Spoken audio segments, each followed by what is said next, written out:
आप देख रहे हैं सबसे ताजा सर्वे इंडिया टीवी और सीएनएक्स का सितंबर का सर्वे, जिसमें महिला आरक्षण के बाद देश का मूड कैसे बदला। नरेंद्र मोदी ने जो काम किया, जिसकी दशकों से कोशिशें हो रही थी, आधी अधूरी ही सही, लेकिन जिस काम को मुकम्मल नरेंद्र मोदी ने किया, महिलाओं को आरक्षण देकर, उसका क्या प्रभाव पड़ने जा रहा है। ओबीसी को लेकर जो कोशिशें ओबीसी जनगणना के नाम पर, जाति की गिनती के नाम पर विपक्ष और राहुल गांधी कर रहे हैं, उसका कितना असर पड़ा आपने देखा। ओबीसी वोट आज भी नरेंद्र मोदी के साथ खड़ा है। हिंदू वोट अभी भी 52% तक, जितना 2019 से मिला, लगभग उतना ही आज चुनाव हो जाए तो नरेंद्र मोदी की पार्टी को उतना ही हिंदू वोट भी मिल सकता है। अब जल्दी से आपके सामने हम इससे जुड़े कुछ और सवालों के जवाब और उसका डेटा रखने जा रहे हैं।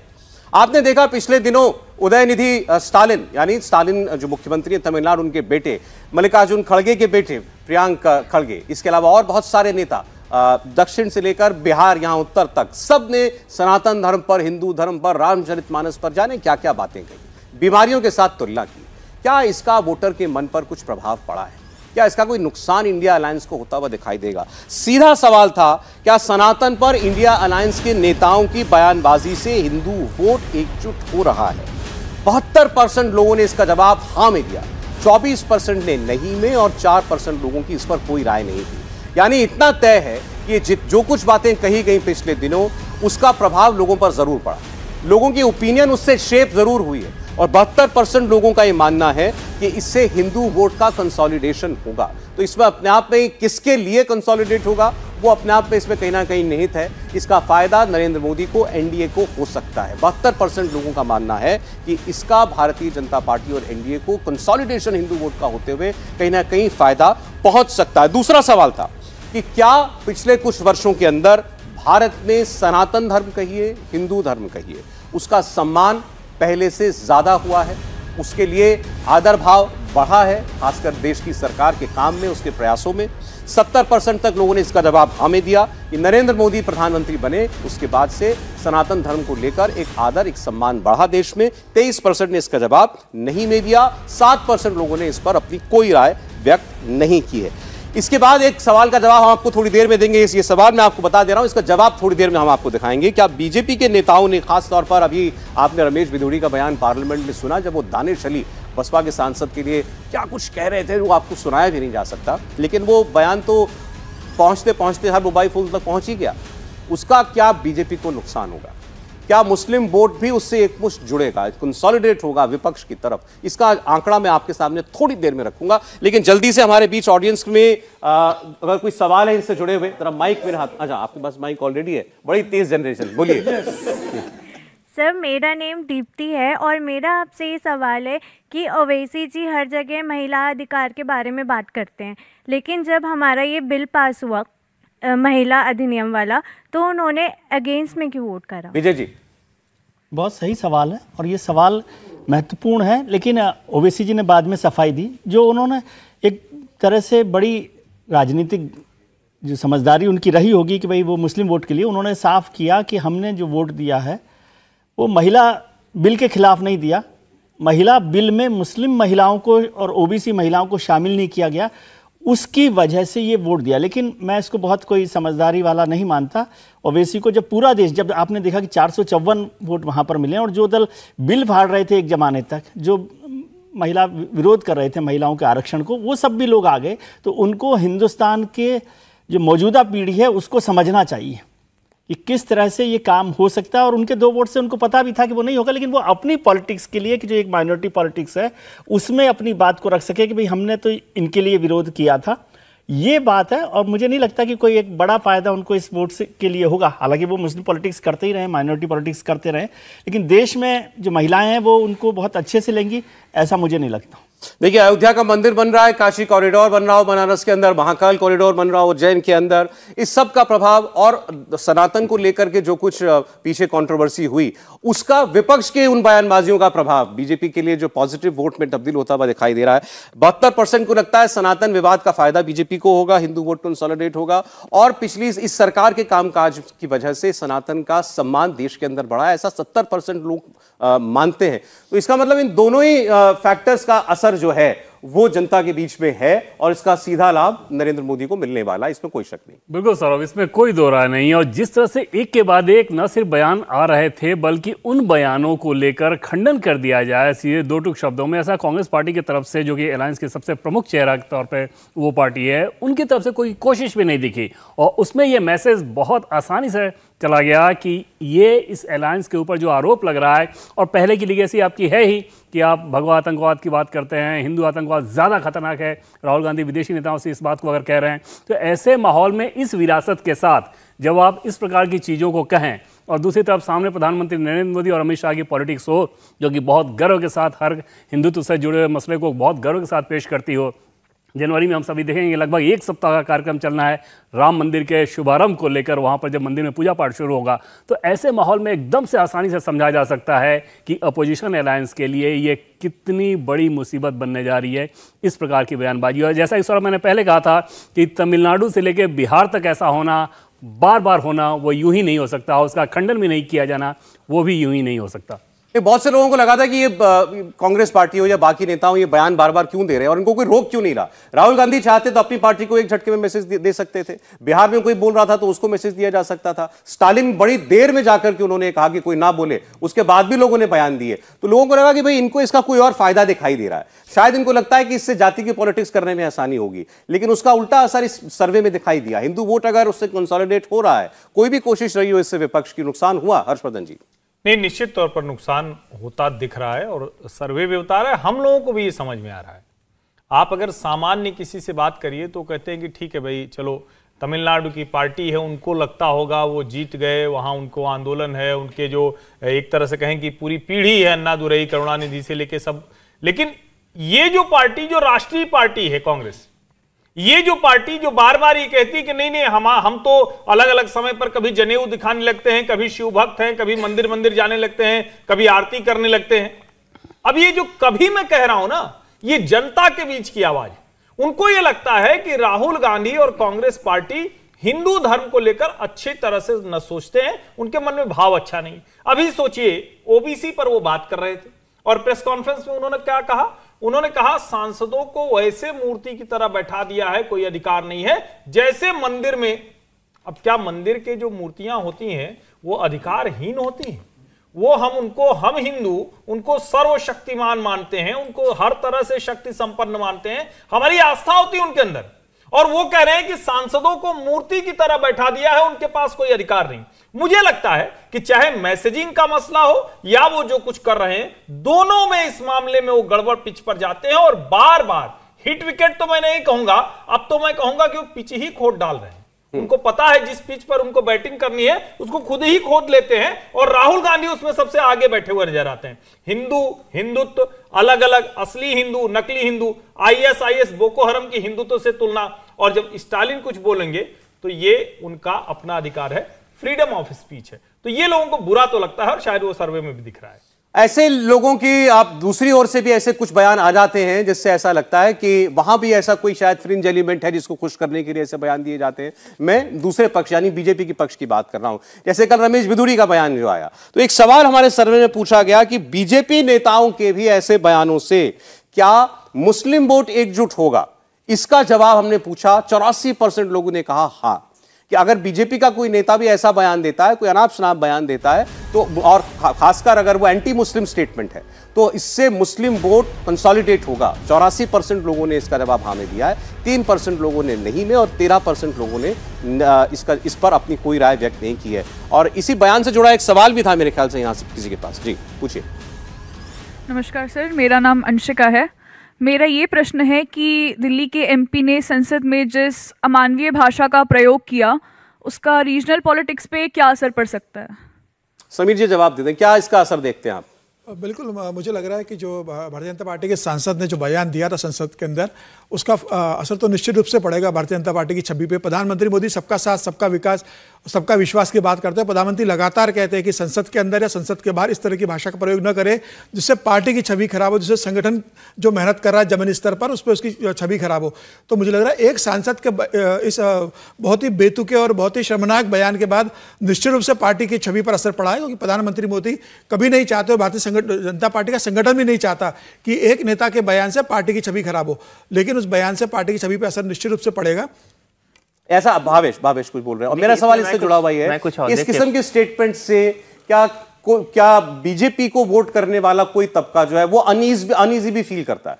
बिल्कुल करता है। आप देखिए पिछले 9 साल का आप देखें प्राइम मिनिस्टर मोदी का जो पॉलिसी है, जितनी भी लाभार्थी वर्ग तैयार उसमें मुस्लिम महिला भी है, मुस्लिम लोग भी है, जो यदि आवास मिला है तो उसमें मैं हिंदू वोट की भी अगर बात करूं उसमें भी तो कोई एक सेक्शन होगा जो नहीं पसंद कर रहा है सब। हाँ बिल्कुल पसंद नहीं कर रहा है, लेकिन वो दोनों तरफ से है, फिर वो प्लस माइनस वो सब एक बिल्कुल हो जाता है। लेकिन जहाँ तक इधर मुस्लिम माइनॉरिटी वाला जो इशू है उसमें देखिए पिछले 9 साल का आप देखेंगे तो प्राइम मिनिस्टर मोदी का जो पॉलिसी है उसमें उन्होंने लगभग समान के सभी के लिए एक तरह का काम किया है, चाहे वो उज्ज्वला योजना हो जिसमें सभी को गैस में उसमें कोई भेदभाव नहीं हुआ है। उसके बाद अब ट्रिपल तलाक का बिल जो बीजेपी लेके आई थी उसका सबसे मेन मोटो यही था कि जो मुस्लिम महिला है उनका वोट लिया जाए। लेकिन इस तरह के स्टेटमेंट से जो एक फायदा बीजेपी ले सकती थी शायद जो प्राइम मिनिस्टर की और अमित शाह की जो रणनीति है उस पर कहीं ना कहीं पलीता लगता दिख रहा है। आपके पास कोई सवाल है? नहीं, बस माइक पकड़ा हुआ था आपने मेरे लिए। Thank you so much. अच्छा ये पूछ लें, बैठ जाइए।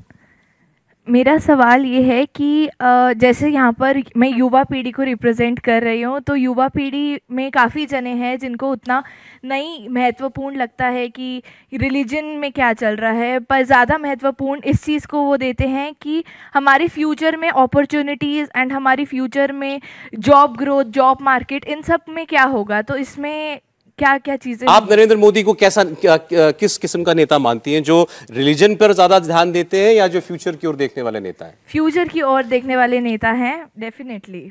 देखिए अपने देश की जो राजनीति है ना, चुनावी पॉलिटिक्स की बात करते हैं, क्योंकि मैं सिर्फ चुनावी बिजनेस से जुड़ा हूँ तो इसी की बात करते हैं। अपने देश की जो चुनावी पॉलिटिक्स होते हैं उसमें भी एक सेक्शन है लगभग 15 से 20% का, वो फ्लोटिंग वोट करते हैं। वो फ्लोटिंग वोट में युवा आ जाते हैं जो शहरों में बैठ के डिसाइड करते हैं, उनको को चुनाव के टाइम में डिसाइड करते हैं। उन लोगों को ना इस सब तरह के इशू अफेक्ट करते हैं, वही लोग चुनाव बनाते भी हैं, वही लोग चुनाव जिताते भी हैं। उसमें चुनाव के आसपास जो दिखते हैं कि कौन सा ऐसा नेता है जो जॉब की बात कर रहा है, कौन पॉजिटिव कैंपेन कर रहा है, कौन किस तरह की पॉलिसी लेके आ रहा है, वही चुनाव जीतता है। आप पिछले 15-20 साल का इतिहास उठा के देख लिए, कोई भी नेता नेगेटिव पॉलिटिक्स क्या, नेगेटिव कैंपेन क्या, तो कोई भी चुनाव नहीं। इनका सवाल है, आपने कभी किसी सर्वे में इस सवाल का जवाब ढूंढने की कोशिश की कि आज देश के नौजवान के लिए उसका धर्म या धर्म इन जनरल क्या कोई विषय है, कोई मुद्दा है?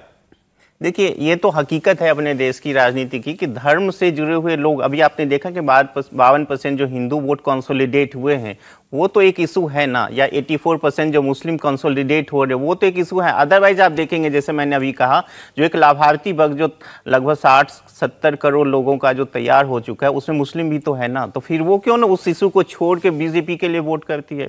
तो धर्म एक इंपॉर्टेंट फैक्टर है, वो मेरे ख्याल से खूबसूरती भी है चाहे बदकिस्मती। एक सवाल और लेंगे फिर मुझे अगला आंकड़ा दिखाना पड़ेगा। पूछिए। नमस्ते सर, मेरा नाम सयम है। मेरा क्वेश्चन वुमेन रिजर्वेशन बिल से रिलेटेड है। सर ये जो बिल पास हुआ है, आगे जाके इस पे एक्ट होगा, तो सर इससे क्या साउथ और नॉर्थ डिवाइड हो सकते हैं? क्या ऐसा कुछ हो सकता है? मैं इस पर बात करता हूँ। एक तो ये कि इस बिल से कोई बहुत बड़ा फर्क नहीं पड़ने वाला, जो लोग समझ रहे हैं। उसकी एक बड़ी वजह है डिलिमिटेशन, कि डिलिमिटेशन होगा तो साउथ में जो है फर्क पड़ेगा। वो ज़रूर बात है, क्योंकि डिलिमिटेशन आबादी के हिसाब से होता है कि आबादी कितनी है उस पर सीटें बढ़ेंगी। तो साउथ में जो भारत का जो दक्षिणी हिस्सा है वहाँ पर आबादी उस रफ्तार से नहीं बढ़ रही जो उत्तर भारत में बढ़ रही है। तो उत्तर भारत की आबादी बढ़ने का फ़ायदा उनको सीटों में बदलता हुआ दिखेगा। और इसी वजह से 2002 में भी वाजपेयी सरकार ने ये जो लॉक किया था कि 2026 तक डिलिमिटेशन नहीं हो, वो उसकी वजह यही थी कि वो एक बड़ा विरोध बढ़ रहा था। लेकिन बहुत बड़ा फर्क नहीं पड़ने वाला, क्योंकि 850 सीटें हो जाएंगी, 543 से 850 के करीबन हो जाएगी। ये जरूर है कि वहाँ पर 25% सीट बढ़ रही है, यहाँ पर 40% के करीबन उत्तर भारत में बढ़ रही है। लेकिन सनातन पर सौरभ जी एक बात मैं करना चाहता हूँ जी सर। और जो उन्होंने मैडम ने बात की कि अपने युवाओं के धर्म को लेकर, सनातन पर बात यह है कि कोई भी धर्म हो, मैं समझता हूँ कि उस पर किसी तरह की अपमानजनक टिप्पणी नहीं करनी चाहिए। चाहे वो सनातन को लेकर बात हो रही हो, चाहे वो माइनॉरिटी को लेकर बात हो रही हो, मुसलमानों को लेकर बात हो रही हो, इसमें एक ब्लैंकेट वो होना चाहिए बैन कि इस तरह की बात नहीं हो और उसे हेट स्पीच के तौर पर देखा जाए। लेकिन क्या हो रहा है कि राहुल गांधी जी मंदिर जाते हैं, जनेऊ पहनते हैं, ये सब कर रहे हैं, और उनका नुकसान क्या हो रहा है? उनकी पार्टी को हो रहा है कि कमलनाथ जी छत्तीसगढ़ वहाँ पर मध्य प्रदेश में बजरंगबली का वो बना रहे हैं, मंदिर बना रहे हैं, धाम बना रहे हैं, उनके दबाव में आके इंडिया गठबंधन की जो रैली है भोपाल में कैंसिल करनी पड़ती है उनको, क्योंकि वो समझते हैं कि सनातन को गाली देने वाले लोग यहाँ मंच पर आएंगे तो उनका नुकसान होगा। पॉलिटिकल नुकसान फायदा तो अलग बात है, लेकिन इस तरह का बात से बचना चाहिए और इसके लिए जो लीडरशिप है उसे सख्त तरीके का रवैया अपनाना चाहिए। बिल्कुल ठीक। वो कांग्रेस ने भी नहीं अपनाया और रमेश विधूड़ी को लेकर भी हमने देखा कि भारतीय जनता पार्टी ने उस तरह से नहीं किया। लेकिन ये नहीं है कि केवल धर्म से चुनाव जीते जा रहे हैं। यदि ऐसा होता तो 2014 से 282 से 303 सीटों पर नरेंद्र मोदी नहीं आते, क्योंकि वो वोट एस्पिरेशन का वोट है, डेवलपमेंट का वोट है, उसमें बड़ा हिस्सा वो भी है।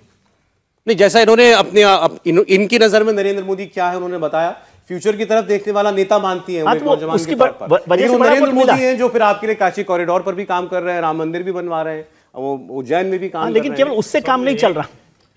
वो मैं कह रहा हूं कि एक व्यक्ति जो है वो पुरातन भी लेकर चल रहा है, आपकी संस्कृति भी लेकर चल रहा है और भविष्य भी लेकर चल रहा है। जी, एक जरूरी बात, रमेश विधूड़ी ने जो कहा उसको हम लोगों ने कल कहानी कुर्सी के में भी और अलग से भी बार बार ये कहा, अभी भी कह रहे हैं, वो संसद में रहने योग्य नहीं है। उस बयान के बाद हमने ये भी देखा कि जो अलग अलग पोस्ट थी उसमें भी जो वर्ग भारतीय जनता पार्टी के साथ खड़ा रहता है उसने भी रमेश विधूड़ी के ऊपर बहुत लानतें भेजी।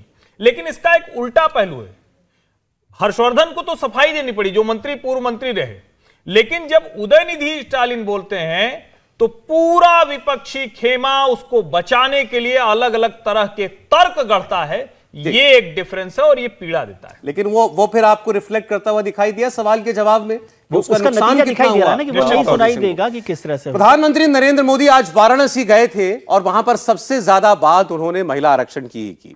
नरेंद्र मोदी ने नारी शक्ति वंदन अभिनंदन प्रोग्राम वहां पर रखा था। मोदी महिलाओं को सम्मानित कर रहे थे, महिलाएं मोदी को सम्मानित कर रही थी। संसद का विशेष सत्र बुलाकर नरेंद्र मोदी ने महिला आरक्षण बिल पास कराया। क्या यह 2024 का गेम चेंजर मोमेंट साबित होगा? आरक्षण तो 2029 में मिलेगा, फिर मोदी को वोट अभी कैसे मिल जाएगा, वोट अभी कैसे बढ़ जाएगा? तो सबसे पहले आपको दिखाते हैं आज वाराणसी में प्रधानमंत्री नरेंद्र मोदी क्या बोले। नारी शक्ति वंदन अधिनियम को ही लीजिए, 3 दशकों से ये कानून लटका हुआ था, लेकिन आज ये आपकी ही ताकत है कि सदन में, संसद के दोनों सदनों में ऐसी पार्टियों को इसका समर्थन में आना पड़ा जो पहले इसका भरपूर विरोध करते थकते नहीं थे। और इसलिए आप माताओं बहनों में जो जागरूक बनी है, आप एक बनी है, एकजुट बनी है, ये हिंदुस्तान की सभी राजनीतिक पार्टियां अब आपसे डर रही हैं, कांप रही हैं और इसीलिए बिल पास किया है। देखिए, आपने जब संसद के अंदर महिला आरक्षण बिल रखा गया तो पहले रोज ही जब सोनिया गांधी ऊपर जा रही थी, सदन की सीढ़ियां चढ़ रही थी, उनसे ये सवाल हुआ कि भाई महिला आरक्षण पर सरकार कानून बनाने के लिए बिल आ रही है, तो उन्होंने कहा तो अपना बिल है, हमारा बिल है। तो इसके लिए क्रेडिट वॉर शुरू हो गई थी और यही शायद एक वजह थी कि ये सर्वसम्मति से पास हुआ। केवल 2 वोट विपक्ष में पड़े लोकसभा में, राज्यसभा में सर्वसम्मति से 1 वोट भी इसके खिलाफ नहीं पड़ा। हमने आपको बार बार बताया उन नेताओं के बारे में भी, उन पार्टियों के बारे में भी जिनकी वजह से ये बिल कानून नहीं बन पाया था, पिछली बार पास नहीं हो पाया था ये बिल, वो लोग भी इस बार इस बिल के समर्थन में खड़े हुए दिखाई दिए। और प्रधानमंत्री ने इस बात का उल्लेख करते हुए कल ये बात कही उन्होंने कि हम इस मौके पर इस तैयारी के साथ गए थे कि इसका कोई विरोध ना कर पाए, बल्कि वो लोग जिन्होंने पिछली बार इस बिल की कॉपियां तक फाड़ी थी उनको भी इस बिल के समर्थन में आकर खड़ा होना पड़ेगा। हमने ऐसा माहौल देश के अंदर बनाया और ये बात उनकी जो थी ये सामने हमको सत्य की बुनियाद पर, हकीकत की बुनियाद पर खरी उतरती हुई दिखाई दी। तो हम सर्वे का नतीजा क्या कहता है, महिला आरक्षण का फायदा किसको कितना मिलेगा, लोग इसका क्रेडिट किसको देते हैं, सोनिया गांधी की पार्टी को, नरेंद्र मोदी की पार्टी को या किसी और को, उस पर हम लोग बात करें। उससे पहले यहां पर जो हमारी ऑडियंस है इनसे हम पूछ लेते हैं, आपके मुताबिक इस बिल का क्या जो मौजूदा सरकार है, नरेंद्र मोदी की सरकार है, उसको फायदा होगा? कितने लोग ऐसा मानते हैं कि उनका फायदा पहुंचेगा?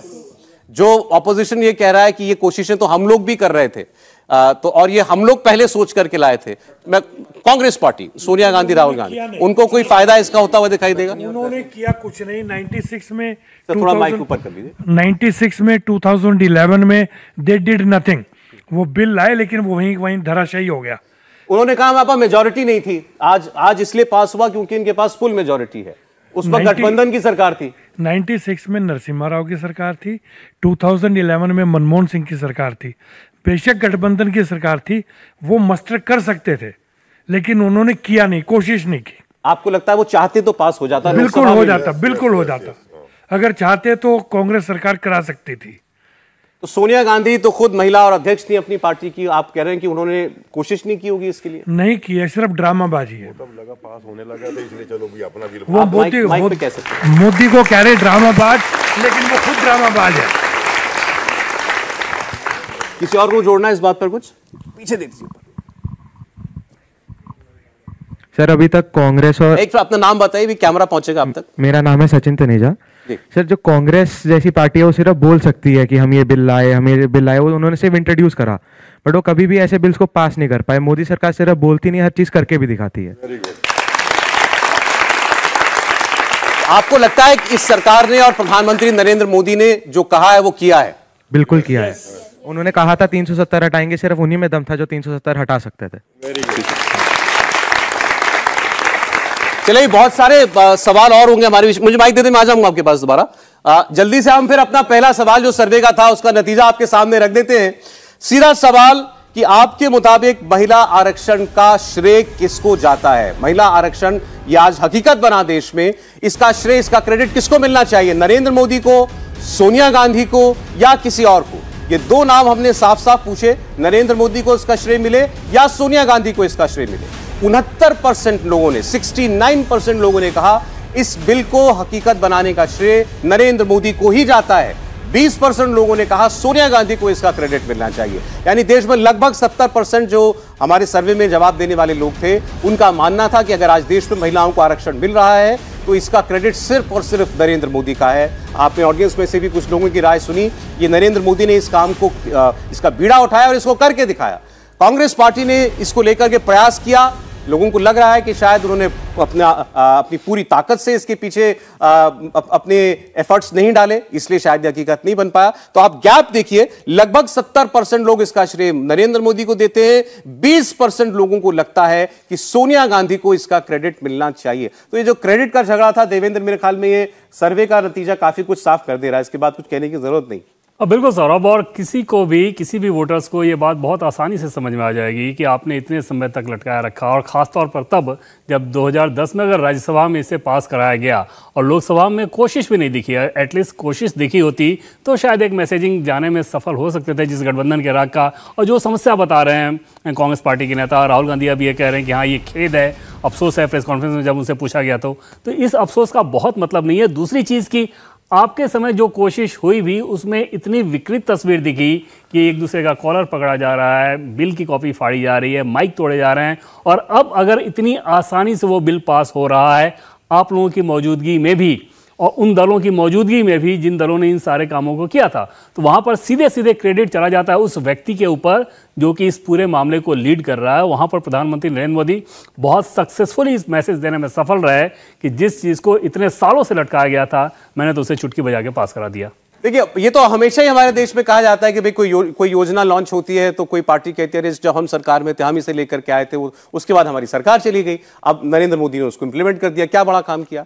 लेकिन जिसकी सरकार में जिसको जो मिलता है तो वो तो उसी को श्रेय देगा। आज अगर ये कानून बन गया और हमने देखा कि बन गया तो जिसकी सरकार है उसी को इसका क्रेडिट दिया जाएगा। ऐसे ही राम मंदिर पर लागू होता है, ऐसे ही सरकार की और स्कीमों पर भी लागू होता है। विपक्ष के पास इसके ऊपर कहने के लिए क्या है? एक लॉजिक वो और देते हैं हर्षवर्धन जी, 9 साल से क्यों नहीं लेकर के आए भाई, अभी क्यों लेकर के आए? और विपक्ष ये कहता है कि देखिए हमारी भूमिका तो इससे पता चल जाती है कि सर्वसम्मति से पारित हुआ, हमने तो विरोध भी नहीं किया इसका। लेकिन नरेंद्र मोदी जो कह रहे हैं ना कि हमने वहां लाकर खड़ा कर दिया जहां इनके पास कोई विकल्प नहीं था। और आप अगर ध्यान से देखें तो 2014 से लेकर आज तक कोई ऐसा वर्ष नहीं रहा है जब नरेंद्र मोदी सरकार ने देश के किसी बड़े लटके हुए एजेंडे को फिनिश नहीं कर दिया हो, यानी पूरा नहीं कर दिया हो कोई ऐसा काम। और कोई ऐसा काम बताइए जिसको आप कहेंगे कि नहीं ये वाला बाद में लाते, ये वाला पहले लाते। और इस वाले मामले में तो बड़ा रोचक है। देखिए, हम लोग भी खूब अनुमान लगा रहे थे, अंत में अनुमान लगाते लगाते पहुंचे और ढेर सारी चीजें हुई। उसके पहले सोनिया जी की चिट्ठी आ जाती है। यानी इतना दबाव था कि ये इस बार सरकार महिला आरक्षण पास कर देगी, इसलिए पहले से चिट्ठी डाल दो, नहीं तो हमारा तो नंबर ही नहीं लगेगा।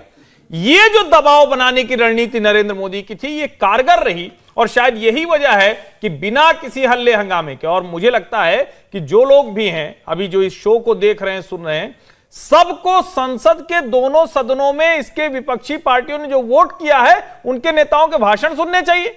उन्होंने क्या क्या नहीं कहा इस बिल को लटकाने के लिए, लेकिन चूंकि उनको पता था सरकार के पास नंबर्स है, सरकार इसको पारित करा लेगी। अगर हमारे नंबर खिलाफ में खड़े दिखें तो भैया घर में भी नहीं मिलेगा वोट, तो बाद में घर की महिला भी घुसने नहीं देगी। इसीलिए ये काम किया है उन्होंने। मुझे लग रहा है आप थोड़ी ज्यादा जाती कर रहे हैं। इतना तो श्रेय विपक्ष को दे कि चलिए इस बड़े काम में, इस अच्छे काम में उन्होंने साथ तो दिया। नहीं, अगर इसके बाद वो इस पे कोई इफ बट न लगाते तो बिल्कुल श्रेय देते। ये ऐसा ही बिल था जिसपे कोई इफ बट लगाने की जरूरत नहीं थी। लेकिन आप किसी को देखिए, आप उसके बाद भी राहुल गांधी की प्रेस कॉन्फ्रेंस देखिए जिसमें उन्होंने कहा कि मूर्त की तरह बैठा दिया है। अब मूर्ति की तरह बैठा देना, ये तो किसी भी आगे बढ़ गए ना हर्षवर्धन जी। अब महिला आरक्षण का मुद्दा तो हो गया, इसका तो क्रेडिट मोदी जी को मिलना है, मिलेगा। अब वो अपने अगले एजेंडा पर चले गए। अब उनको ओबीसी दिखाई दे रहा है। 9 साल में ये एजेंडा क्यों नहीं लेकर आए कि महिला बिल लाना चाहिए था? विपक्ष 9 साल में ये एजेंडा मोदी सरकार पर दबाव बनाने के लिए क्यों नहीं लाए? घुटनों पर ला देती मोदी सरकार को। कहते तो है ना जो हम ठान लेते हैं, कर लेते हैं, लेकिन राहुल जी ठाने ही नहीं महिलाओं के लिए। महिला आरक्षण उनके एजेंडे में ही नहीं था। कमाल है ये। विजय त्रिवेदी जी, इसका साथ देने के बाद भी क्या विपक्ष को कुछ हासिल नहीं होने जा रहा? महिला आरक्षण के नाम से जो भी कुछ वोट अगर बना देश के अंदर, तो देखिए, कोई भी काम जो कर देता है ना, उसको उसके क्रेडिट मिलती है और मिलनी भी चाहिए। जो 69% आज दिखाई दे रहा है आपके सर्वे में, वो ठीक बात है, क्योंकि नरेंद्र मोदी की सरकार ने ये काम किया। और फैसले कैसे होते हैं? पॉलिटिकल विल से होते हैं। ये बात ठीक है कि नरेंद्र मोदी सरकार के पास आज बहुमत था, उन्होंने ये सारा काम कर दिया, सर्वसम्मति से बिल पास हो गया। राज्यसभा में तो बहुमत नहीं था। लेकिन एक चीज़ और करेक्ट कर दूं, बहुत सारे लोगों ने कहा कि कांग्रेस ने नहीं किया। 2010 में कांग्रेस ने राज्यसभा में इस बिल को पास करवा लिया, लेकिन उस समय उस पार्टी के पास अगर पॉलिटिकल विल होती, क्योंकि केवल गठबंधन का बहाना नहीं होता, राज्यसभा में पास हो गया था ना, गठबंधन का बहाना नहीं चलता है राज्यसभा में अगर पास नहीं करवाते। यदि पॉलिटिकल विल होती, और उसमें तो बहुत इंटरेस्टिंग बात थी, आप इसको समझने की कोशिश कीजिए। जब 2010 में राज्यसभा में पास हो जाने के बाद लोकसभा में बिल क्यों रुका? केवल ओबीसी की वजह से, क्योंकि जो उनके सहयोगी दल थे वो चाहते थे कि ओबीसी का जो हिस्सेदारी है इसमें शामिल कर लिया जाए। अगर यूपीए सरकार उस समय ही इसको शामिल कर लेती, ओबीसी के जो मांग थी वो मुलायम सिंह यादव, लालू यादव, नीतीश कुमार, जो भी दल थे वो उनका केवल इसी का दबाव बना रहे थे ना, तो उस समय ये कर लेते तो दोनों ही काम हो जाते। मतलब कोई एक्सक्यूज नहीं बच रहा था। एक बड़ी बात है, गठबंधन की राजनीति का फर्क तो था ही कि दबाव बना हुआ है, और इस वजह से देवगौड़ा सरकार भी नहीं कर पाई थी उसको, उस वजह से वाजपेयी सरकार के वक्त भी नहीं हो पाया। लेकिन पॉलिटिकल विल की बात है, आज भी ये इतना आसान काम, आज हमें लग रहा है कि सर्वसम्मति से हो गया। क्या आपको लगता है कि आज कोई विरोध नहीं होगा? भारतीय जनता पार्टी में भी कुछ लोग हैं जो उसका विरोध करते रहे हैं, सहयोगी दलों में भी बहुत सारे ऐसे दल हैं जो विरोध करते रहे हैं। लेकिन जब पॉलिटिकल विल हो जाए, पॉलिटिकल लीडर तय कर ले, मैं बार बार ये बात कहता हूं कि पॉलिटिकल लीडर वो होता है जो धारा के खिलाफ जाकर भी सही चीज पे खड़ा रहे। अब ये भी तो हो सकता है, ये रिस्क आज भी बनी हुई है कि ओबीसी को शामिल नहीं किया तो भारतीय जनता पार्टी को नुकसान हो जाए। लेकिन एक फैसला करने के लिए आपको तय करना पड़ता है कि हम इसको ठीक समझते हैं, इस पर चलना चाहिए और इसके लिए खड़ा होना चाहिए। और वो एक वजह बनी, और पूरे देश भर, आपको याद दिलाऊं 2010 में जब पास हुआ तो ममता बनर्जी की जो पार्टी है टीएमसी, उसने शामिल ही नहीं हुई उसमें, बीएसपी ने वॉकआउट कर दिया। तो बहुत सारी चीजें हैं जिनको अंदर से समझने की जरूरत होती है। और आज वो पार्टी एनडीए के साथ नहीं है, टीएमसी, लेकिन वो लोग भी उसके साथ समर्थन में आए। मुझे तो ये लग रहा है कि एनडीए वर्सेस इंडिया गठबंधन के कुछ पॉलिटिकल इक्वेशन बहुत जल्दी बदल तो नहीं जाएंगे इस सबसे, क्योंकि बहुत सारे लोगों ने एनडीए को समर्थन दिया ना इस बिल को। इस बिल को समर्थन देने का मतलब एनडीए को भी समर्थन देना है। तो क्या 2024 आते आते कुछ और पॉलिटिकल इक्वेशंस बदल सकती हैं? इस बात की आशंका को भी आप इनकार नहीं कर सकते। देखिए, जब हम बात कर रहे हैं कि इसका श्रेय किसको मिले, और नरेंद्र मोदी की सरकार में बहुत सारे ऐसे काम हुए जो जिनको बताया गया कि बचाया जाता है और सच भी है कि ये महिलाओं के लिए काम थे, उनकी जिंदगी को बेहतर करने वाले काम थे, या उनके जीवन में अगर कोई कुछ एक चीजें बहुत सारी दुश्वारियां पैदा कर रही थी तो उस चीज को हटाने के लिए कुछ फैसले लिए गए, जैसे ट्रिपल तलाक का फैसला लिया गया।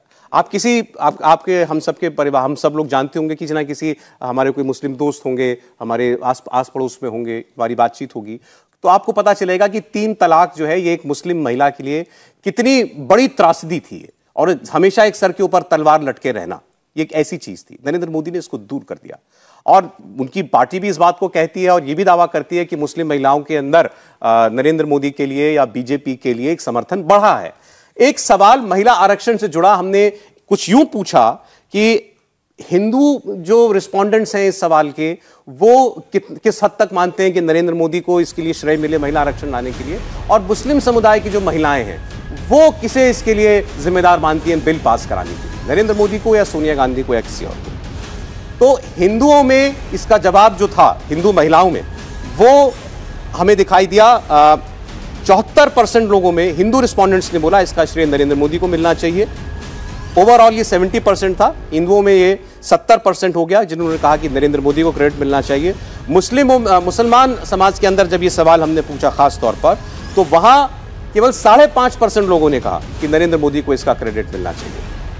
और ऐसे ही सोनिया गांधी के लिए मुस्लिम समाज में 67%, 67% लोगों ने कहा कि सोनिया गांधी जिम्मेदार हैं अगर आज ये बिल पास हो पाया है तो और ये कानून बन रहा है तो। यानी वो इस बात पर यकीन कर रहे हैं कि इसकी पहला प्रयास जो है या पहला गंभीर प्रयास जब राज्यसभा में पास हो गया तो वो सोनिया गांधी की कांग्रेस पार्टी ने करवाया था। और 17% मुस्लिम समुदाय में ये रुझान मिला कि इसका श्रेय नरेंद्र मोदी को मिलना चाहिए। तो यहां भी आपको एक क्लियर कट डिवाइड दिखाई दे रहा है समीर जी। बिल्कुल, इसमें कोई दो राय नहीं। मुस्लिम समाज में एक अलग सोच है, हिंदू समाज में अलग सोच है। बिल्कुल, ये दुर्भाग्यपूर्ण है कि प्रधानमंत्री मोदी के इतने प्रयासों के बाद कि लगातार उनकी कोशिश थी कि महिला आरक्षण बिल आना चाहिए और लगातार कहते थे कि महिलाओं के अधिकारों के लिए। और आप देखिए प्रधानमंत्री मोदी जब 2014 में प्रधानमंत्री बने तो महिला मोर्चा से उन्होंने स्पष्ट रूप से कहा था कि जो भी योजनाएं अब लागू होंगी उस महिला मोर्चा को उसका पता करना है कि जमीनी स्तर पर कितनी लागू हो रही है, नहीं हो रही है। 2022 में उन्होंने इसकी बैठक ली महिला मोर्चा की और कहा कि आप गाँव में जाइए, पता करिए कि महिलाओं को वो कितनी योजनाएं मिल रही है, उनका लाभार्थी महिलाओं की लिस्ट तैयार कीजिए और उनसे लगातार संपर्क में रहिए। तो मुझे ऐसा लगता है कि प्रधानमंत्री मोदी लगातार महिलाओं को लेकर जो योजना लागू करते रहते हैं और उसका फीडबैक भी लेते रहते थे कि पहुंची कि नहीं पहुंची। और महिला मोर्चा ने खासतौर से गाँव की महिलाओं के लिए सुषमा स्वराज सम्मान पुरस्कार शुरू किया था कि जितनी जिले हैं हिंदुस्तान के अंदर उन हर जिले में 10 ऐसी महिला आइडेंटिफाइड की जाए जिन्होंने अपने समाज के लिए या गांव के लिए कुछ काम किया है, उन्हें सुषमा स्वराज सम्मान से सम्मानित किया जाए। तो एक बड़ा योजना है जो भारतीय जनता पार्टी पिछले 1 साल से शुरू कर रही है, 2024 तक महिलाओं के बीच कैरी करने वाली है। तो मुझे ऐसा लग रहा है कि प्रधानमंत्री मोदी को ही इसका क्रेडिट जाना चाहिए लागू करने का। हाँ, अगर 2014 से लगातार अगर विपक्ष इस बात का जिक्र करता कि महिला आरक्षण का बिल प्रधानमंत्री मोदी तुरंत लेके हम समर्थन करना चाहते हैं तो ये माना जा सकता था कि विपक्ष इसको लेकर बहुत सीरियस है। लेकिन जब प्रधानमंत्री मोदी लेके आए तब विपक्ष ने इस बात को उठाना शुरू किया। मुझे लगता है यह सिर्फ और सिर्फ प्रधानमंत्री मोदी की इच्छा शक्ति है, उनका प्रधानमंत्री महिलाओं के प्रति एक समर्पण भाव है जिसके कारण यह बिल पास हो सका। ये आपके सर्वे बता रहा है केवल 5.5-6% मुसलमान मानते हैं कि इस बिल का क्रेडिट नरेंद्र मोदी को मिलना चाहिए। तो वही मैंने कहा कि बहुत सारे इश्यू होते हैं जो धर्म से जुड़ जाते हैं, शायद इसी वजह से महिला आरक्षण का मुद्दा भी धर्म के चश्मे से देखा जाने लगा। प्रोग्रेसिव है वो, हो सकता है कुछ लोग इनको मानते हो, लेकिन बहुत सारे इश्यूज होते हैं। अभी जैसे आपने देखा 1-2 दिन पहले जो बीजेपी के कुछ नेताओं का जो स्टेटमेंट में आया था, तो बहुत सारे इश्यूज होते हैं, एक ही इशू नहीं होते। समर्थन के लिए आपको जरूरी नहीं है कि आपको कोई एक ही इशू पे आपको समर्थन मिला जाए। पर इससे बढ़ के मैं कुछ कह रहा हूँ कि ये महिलाओं को लेकर प्राइम मिनिस्टर मोदी का क्यों ऐसा फोकस रहता है। देखिए 2019 जो लोकसभा चुनाव हुआ था उसमें 67.18% महिलाओं ने वोट दिया था और पुरुषों की जो तादाद थी वो कम थी, 67.02%। एक्सपेक्टेड है कि इस बार भी वही तादाद रह सकते हैं। महिलाओं का जो वोटों का जो रुझान है वो शायद और बढ़ सकता है, इसलिए और बढ़ जाएगा। बिल्कुल, मुझे लग रहा है कि महिलाओं का जो वोट प्रतिशत है वो और बढ़ना चाहिए, क्योंकि महिलाओं में जो अवेयरनेस आई है उसके वजह से ये होगा। और जो इसका पूरा फोकस है लगभग 150 से 160 सीटों पे आप देख सकते हैं। वो किधर जाएगा, कितना फैसला होगा, वो तो बहुत सारी चीज़ों पर निर्भर करता है, इफ एंड बट पे कि कैसा कैंपेन होता है, किस तरह होता है। लेकिन इसका जो इफेक्ट हो सकता है काफी सीटों पे देखा जाएगा आने वाले दिनों में। जी, और आपने महिला वोट की बात की है। 2019 के चुनाव में 46% महिलाओं का वोट मिला था नरेंद्र मोदी को, यानी महिलाओं में से 46% वोट केवल नरेंद्र मोदी के नाम पर था, पुरुषों में 44%। ये एनडीए की बात मैं आपको बता रहा हूं, बीजेपी की नहीं, एनडीए यानी सारे एनडीए घटक दलों को जोड़ने के बाद। अब कुछ एक सवाल आपके बीच में से और कोई कुछ पूछना चाहता है? जिन्होंने ना पूछा अभी तक, आपने सवाल ना पूछा तो पूछिए। सर नमस्कार, मेरा नाम नितिन चौबे है, मैं एक हिंदू हूँ और कांग्रेस ने, राहुल गांधी ने सवाल किया था या तो बोला था लोगों को कि वही लोग जाते हैं मंदिर फिर वही बाहर छेड़ते हैं, तो हम कैसे मान ले कि आने वाले समय में हिंदू कांग्रेस के साथ रहेगा और क्यों रहेगा? आपको अब ये बात अभी तक याद है? कई साल हो गए इस बात को तो। सर अभी भी याद है सर, जनता भूलती नहीं है। विजय जी, ये तो हमने पहले ही बात कही कि किसी भी धर्म को लेकर कोई भी अपमान की बात की जाए, ये किसी भी तरह से सही नहीं कही जा सकती, इसके लिए कोई जायज़ ठहराने की कोई बात ही नहीं है। और पॉलिटिकल लीडर्स को, खासतौर से राहुल गांधी जैसे लोग हों जो ये बात कर रहे हों, उनको सबके दिमाग में बात रहती है, वो कब निकल कर आती है कब नहीं निकल कर। और हिंदुस्तान की जो वोटर है वो बहुत खास तौर से चुप रहता है आमतौर पर, लेकिन जब वोट का नंबर आता है तो वो उसका जवाब उस पर देता है। कुछ इसलिए पिछले नमस्कार सर, देखा भी होगा, कुछ एक हादसा छोड़ दीजिए तो अक्सर काफी जगह कांग्रेस की चुनाव लगभग हारी हुई है, कुछ जगह छोड़ दीजिए तो कुछ। नमस्कार सर, मेरा नाम मुस्कान है। सर मेरा सवाल ये है कि जैसे एक इंटरव्यू में अगर दो औरतें आखिरी पड़ाव तक पहुंच जाती हैं, एक जनरल कैटेगरी से और एक शेड्यूल्ड कास्ट कैटेगरी से, दोनों एजुकेशन के मामले में सेम है, दोनों में क्वालिटी सेम है, तो वो किसको ऊपर रख के जॉब देंगे? क्योंकि आरक्षण तो दोनों पे लगेगा ना। ये तो टेक्निकल चीजें, क्लियर कर दीजिए इनको। ये देखिए बड़ा स्पष्ट है, आपके कॉलेज में आपकी नौकरियों में जो आरक्षण है जैसे चल रहा था वैसे ही चलेगा। वहां महिलाओं के लिए अलग से कोई आरक्षण नहीं, वहां शेड्यूल्ड कास्ट और शेड्यूल्ड ट्राइब के लिए आरक्षण है, तो वहां तो ये खत्म हो गया। अगर आप ये वाले आरक्षण की बात कर रही हैं तो इसमें महिलाओं में भी शेड्यूल्ड कास्ट और शेड्यूल्ड ट्राइब को उसी अनुपात में आरक्षण दिया गया है जो सामान्य महिला सीट होगी। और अगर आप थोड़ा ज्यादा राजनीति में रुचि रखती हैं तो स्थानीय निकाय और पंचायत के चुनाव होते हैं तो उसमें साफ साफ लिखा होता है कि ये किसके लिए आरक्षित है। महिला अगर सामान्य है तो वो सामान्य के लिए रहेगी, नहीं तो उसके लिए रहेगी। उसमें मार्क्स जैसी चीज नहीं, जो नंबर वाला मसला वो एकदम अलग, वो जस का तस है। ये केवल विधानसभाओं में, लोकसभा के अंदर सीटें आरक्षित करने के लिए है। जी, और कोई? नमस्कार सर, मेरा नाम कनिका भाकुनी है। मेरा प्रश्न आपसे विमेंस रिजर्वेशन बिल के ऊपर है। मेरा प्रश्न आपसे ये है कि महिलाओं के लिए कानून तो काफ़ी बनाए गए हैं, लेकिन उनके अनुपालन में दृढ़ता कम दिखाई गई है। तो क्या विमेंस रिजर्वेशन बिल लागू होने के बाद ये चीज़ें इग्नोर करी जाएंगी या फिर उन पे दृढ़ता दी जाएगी? पॉलिटिकल पार्टिसिपेशन का मतलब ही ये होता है कि आप सरकार में हिस्सेदारी है।